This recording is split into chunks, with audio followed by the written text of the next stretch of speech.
পারি the ক্রুল punishment was not fair, অর্থাৎ নিষ্ঠুর শাস্তি উচিত নয় বা গ্রহণযোগ্য নয়। Number 9, finally. ফাইনালি বলতে আমরা কি বুঝি? ফাইনালি বলতে আমরা বুঝাই, ইংরেজিতে বলা হয় ফাইনালি, বাংলাতে বলা হয় অবশেষে বা পরিশেষে, সর্বশেষ। সর্বশেষ, পরিশেষে, অবশেষে, এগুলোকে আমরা বলতে পারি ফাইনালি। তাহলে আমরা এটা দিয়ে একটা বাক্য তৈরি কি করতে পারি? আমরা বলতে পারি finally I finished my homework. পরিশেষে আমি আমার বাড়ির কাজ সম্পন্ন করেছি, শেষ করেছি। তাহলে আমরা ফাইনালি মানে কি বলবো? ফাইনালি বলতে বোঝায় পরিশেষে, অবশেষে, সর্বশেষ।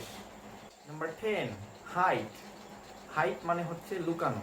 একটা হচ্ছে হাইট অর্থাৎ উচ্চতা, আর একটা হচ্ছে HIDE। এই হাইটকে বলা হয় কি? লুকানো। লুকানো, লুকিয়ে রাখা ইত্যাদিকে আমরা বলতে পারি হাইট। ইংরেজিতে হাইট, বাংলাতে লুকানো, লুকিয়ে রাখা। এটা দিয়ে আমরা একটা বাক্য তৈরি করতে পারি বা বলতে পারি let's play hide and seek. চলো আমরা লুকোচুরি খেলি। আমরা ছোটবেলায় অনেক সময় লুকোচুরি খেলেছি, আমরা অনেক লুকোচুরি খেলতাম, আমিও খেলেছি, আমার অনেক পছন্দের একটা খেলা ছিল। তাহলে আমরা কি বলতে পারি? Let's play hide and seek. আমরা আরও বলতে পারি he hide his face in his hands. He hide his face in his hands. আমরা বলতে পারি সে তার হাতের মাধ্যমে তার চেহারা লুকিয়ে রেখেছে।